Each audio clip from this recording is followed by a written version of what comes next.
What is up, you guys? I hope you're all doing well. Thank you for making your way to watch my video. I'm here making a return since my last previous post was my show day video, which was posted quite a while ago. And I have to say that I noticed that I got a handful of new subscribers from that video, so thank you so much if you're a new subscriber watching this video. I know the extra effort it takes to tap those buttons on YouTube. I feel like YouTube's the place where people just mainly watch videos and don't care to give that kind of engagement. But for the case of me having some new subscribers, or if you happen to be new here, just in general, maybe this is your first time watching my video, my name is Lauren. I am a lover of Jesus, health and fitness, and connecting my fitness journey with God, and especially in terms of competing. I am a new NPC bikini competitor. I had my first show last year in August. I got first place in both of the classes I was in, so I took that national qualification to use and I did my first national show, second NPC bikini competition this past July, and I got into first call-outs, which was so cool. I was in a class out of 16 girls and I got 8th place, and surprisingly my feedback was just to come in tighter, which was absolutely mind-blowing to me because I have only done 2 major building phases. I've done 2 7 to 8 month bulks. So my first show was a result of my first bulk, and this USA show was in result of my second bulk, which I learned a lot from my first one. My second bulk that I had before the USA's was a whole new level of pushing myself and just really packing on muscle and strength overall. But yeah, anyways, that was my feedback, was just to come in tighter. I was told I have the muscle development, which I still can't even believe I can even say that. But since that was my feedback, I am here to announce that prep number 3 is in the works. I am giving the nationals one last try this year in hopes of getting top 5.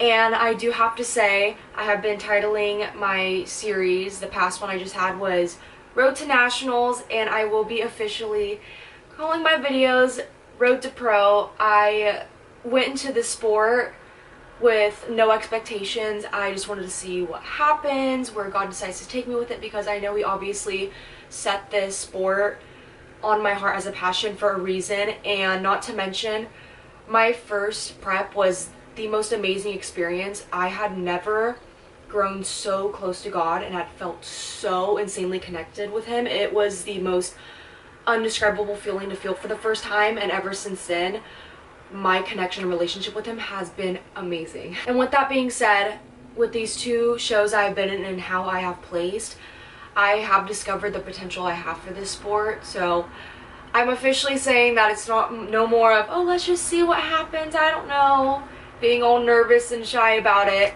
I want to go for my pro card. But anyways, I'm currently in prep for the nationals in December.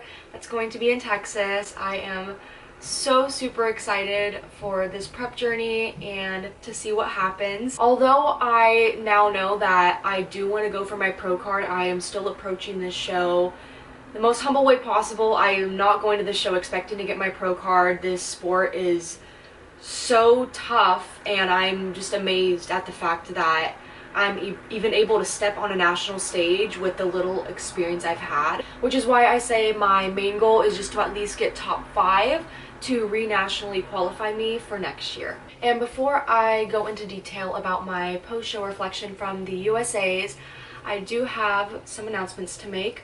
So number 1, my Instagram got disabled probably almost a month ago now. So in case if any of you found me on here and got to my Instagram from here, I have a new one now.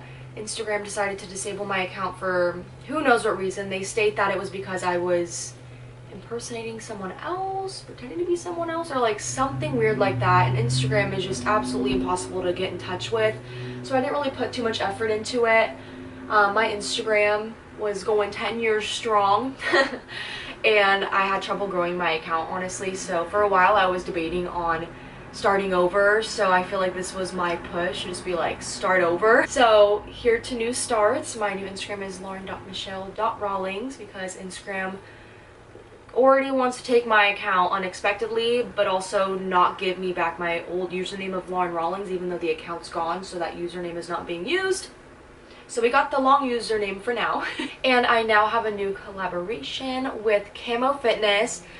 And something to know about me is that I have always been so picky with activewear, and I went through a phase of purchasing and returning so much Amazon packages, and my first found that I realized I liked multiple of their pieces was Yeoreo, which I do work with still, and Kamo was my second favorite that I had found. Honestly, I love the companies both equally. They're both unique and amazing in their own ways. But yeah, I work with my two favorite activewear companies, affordability wise and having great material, super cute styles. I will have the links for all my stuff down below.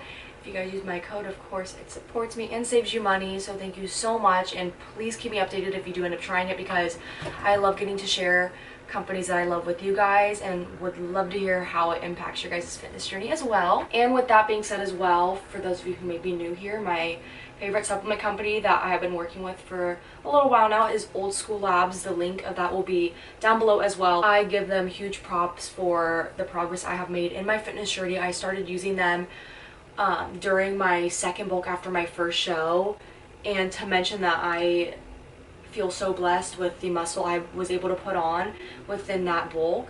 I really feel like investing into supplements really helped me so much, and their stuff is just good, high quality stuff, and I totally recommend checking it out. Okay, enough with the updates and the chitter chatter. So let's talk about post show. So for starting, I am going to talk about how I felt show day, literally show day. So after prejudging, when I saw my stage shots, I was not happy with them. I saw so many mistakes that I had made that I was hoping to improve on that I had also made at my first show. I made a lot of mistakes at my first show. My first show, I was so insanely excited and just completely overloaded with energy backstage. I was standing up the whole time. I was talking to girls, making new friends. Nothing wrong with that, but it's like I could have sat down and done stuff like that, but I was up the whole time chitter-chatting, posing, and I was so shaky. And with being all jittery, excited, and shaky, that obviously messed up with my posing a lot. So coming up to the USAs, I told myself, I'm gonna grow from these changes and make sure that doesn't happen again. And despite making improvements, I still reflected some of the flaws I did at my first show as well, and I was super upset with myself about that. And I'm just sharing this to be raw and genuine, and I want to be able to help any of you girls out there that may be able to connect with me on this, just to know you're not alone. It happens to the best of us, and with me pointing out what mistakes I made, I will also be sharing how I am self-reflecting on it, on how to make sure this doesn't happen for this upcoming show. And I will point this out as well. I did make sure to not get as excited and jittery at my second show, and I don't know if this is why it was still barely there, but the stage shakies, honestly, they really weren't there. My legs only shook at one part of my posing, which I will get to, but I didn't notice I did. So went from feeling like I was gonna collapse on the floor and fall because I was so shaky at my first show, the second one practically gone. So for any of you girls that are scared of that, I know I was scared of that myself coming up to my second show, and I'm so happy to be able to say from personal experience that it goes away pretty quickly. You know, it's not like, oh my gosh, how many shows is it going to take for this to go away? It settled for me, and I know it's most likely not there anymore because it's understandable of what I did to cause shakies, which, like I said, I'll get to. But my first mistake was my arms. I felt were so noodle arm flowy all over the place. Like, they just looked like they had no control. So I'm walking, you know, to the box, and it's like I felt like my arms were just like to do that sole pose and then front pose. And with the arm movement, I am just learning to have more control and be more mindful of how my arms are moving as I'm doing it, and not just looking in the mirror, but practicing mind to muscle connection to know how I look without seeing myself. That I just need to have barely any movement. Like, I don't need to do no crazy flows or anything like that, but just keep it very subtle and professional looking. And then the other mistake I made was I turned way too I want to say way too, but I turned too profile on my front pose. Now that one is just really just being more mindful, and like I just said, just being more self-aware, mind to muscle connection.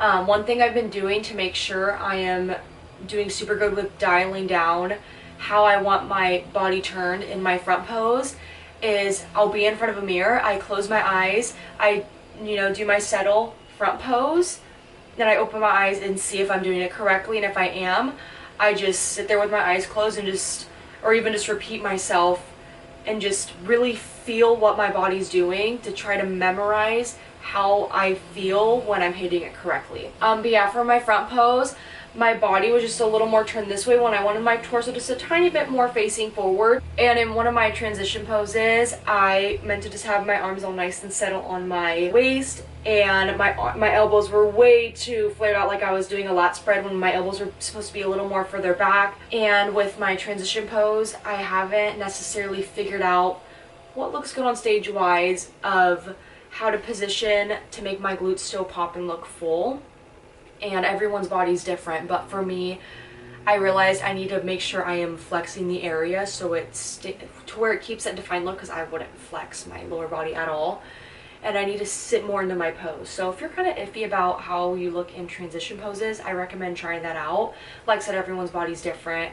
What looks best for your body is different for everyone. But for me in that case, I think me sitting into my pose in the transition, I think that's what's best for me. And now, the flaw that I made that caused the leg shakies.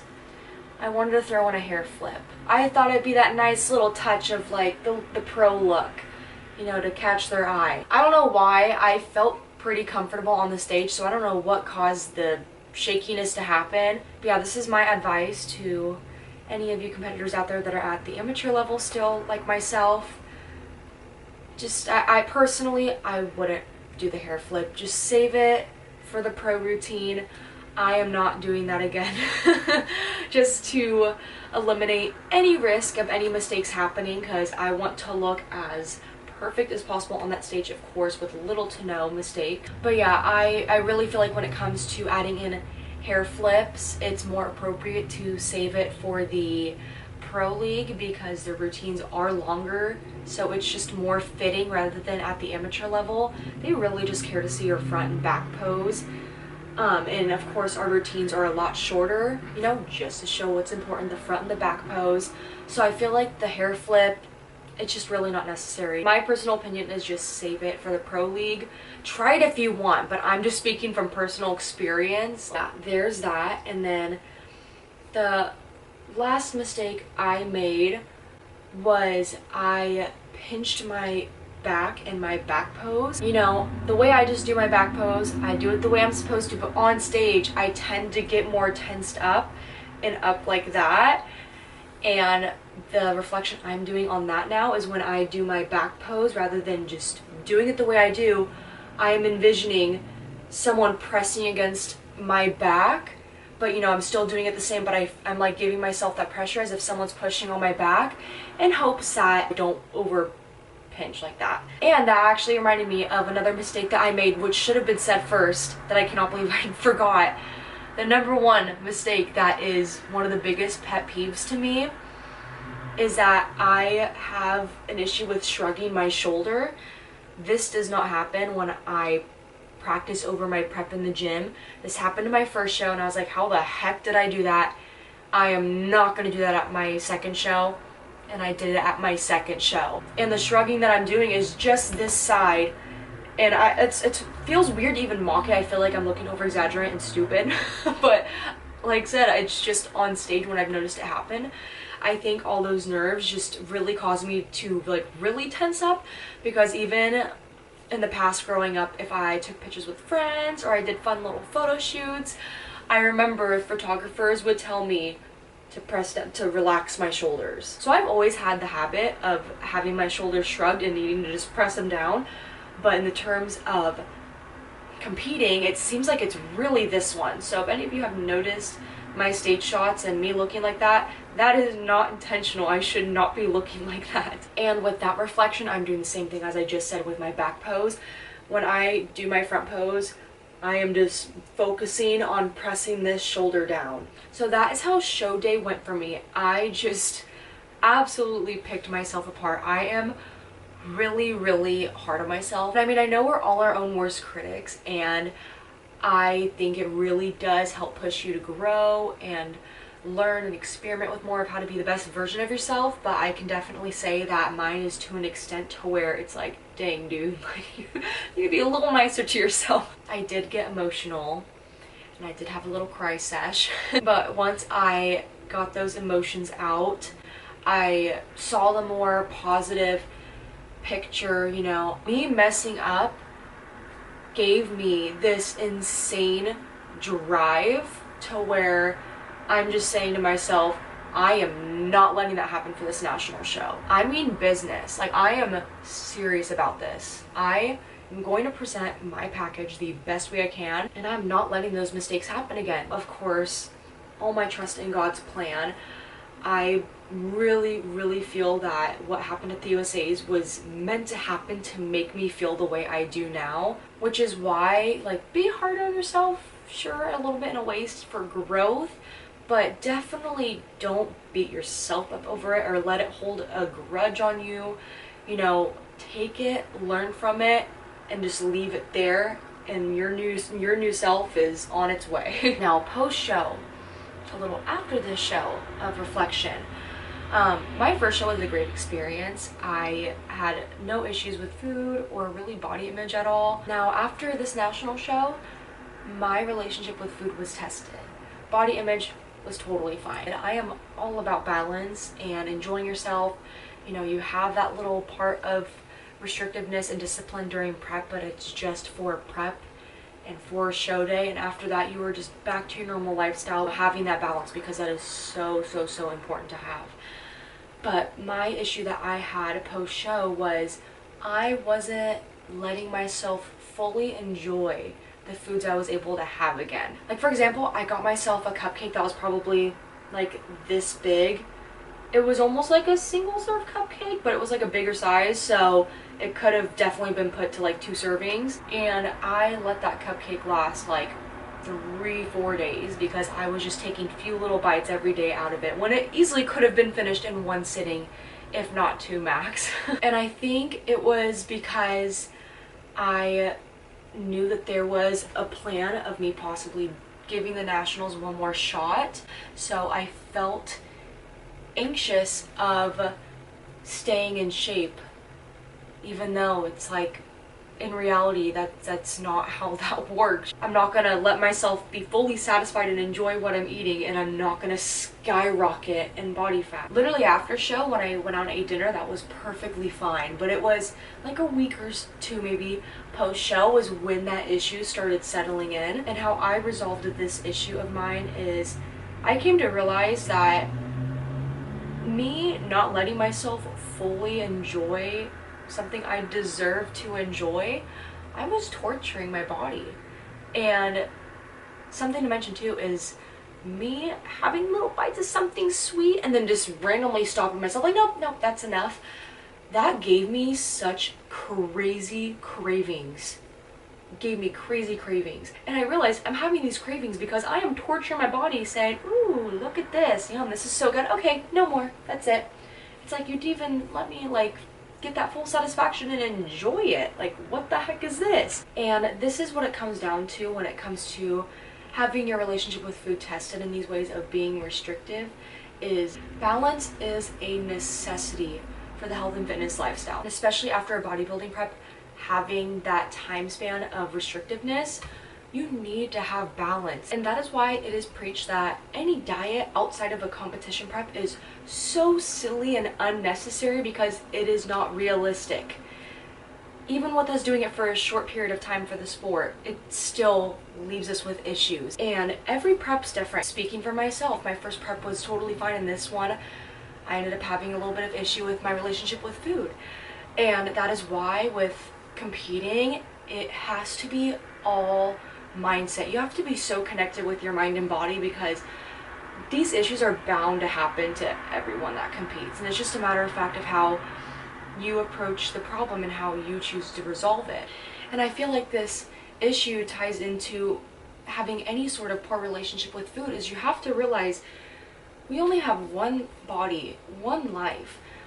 Our body does so much for us, and especially in competition terms, it's like we're putting ourselves through a low body fat percentage and all this intensive training and eating, especially from us women. Like, we have to deal with so much, especially in regards to hormones with competing. It is so tough on our bodies.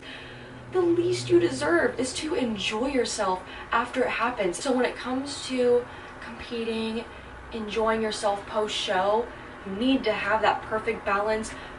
Don't be restrictive. You're not in a bodybuilding prep anymore, and you continuing this restrictive relationship with food is just going to make things worse for you down the road. It's really something that's easier said than done, but if you want to be a competitor, you just have to be ready mindset wise for these issues and just how to tackle them the best way possible. And from personal experience, this is just my say on it.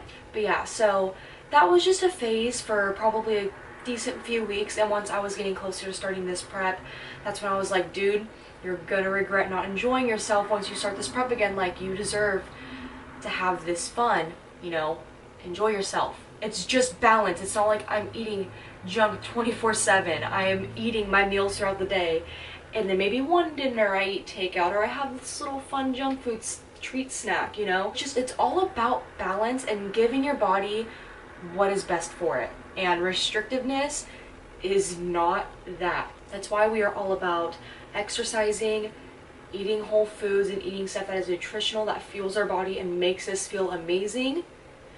And we have our fun stuff here and there too, because that's also fun and enjoyable to have every now and then, and that is how it needs to be post-show. You have to have that balance. I want to say that is about it for my post-show reflection. I think I dialed down just about everything. I'm doing good now, of course. I hope this can help some of you out there that may be dealing with similar issues. If there's someone you need to talk to, please reach out to me. You can reach out to me on Instagram, direct messages, of course, if that's what's best for you. And to end off this video, I was thinking of having my next video be a Q&A in regards to having some new addition to the YouTube fam. And in this case, if you may be new to watching my video, it's your first time being here and maybe you want to stick along. If you have any questions, feel free to drop them down below, or you can connect with me through Instagram. Usually coming up to recording YouTube videos that are Q&As, I will leave the questionnaire boxes on my story, so you can keep an eye out for that as well. And hey, maybe you're just here to watch and just be a part of the journey, you don't have any questions. That is perfectly fine. I will just do the Q&A if I get a good handful of questions. But anyways, thank you again so much for being here. I appreciate it so much. Don't forget to subscribe if you haven't yet and you want to stick along with me through this journey of mine. Give this video a thumbs up if you did enjoy watching this video. Drop a comment if you have any thoughts, questions, anything of that sort you want to say, and I hope to see you guys in my next video. Mwah. Love you guys.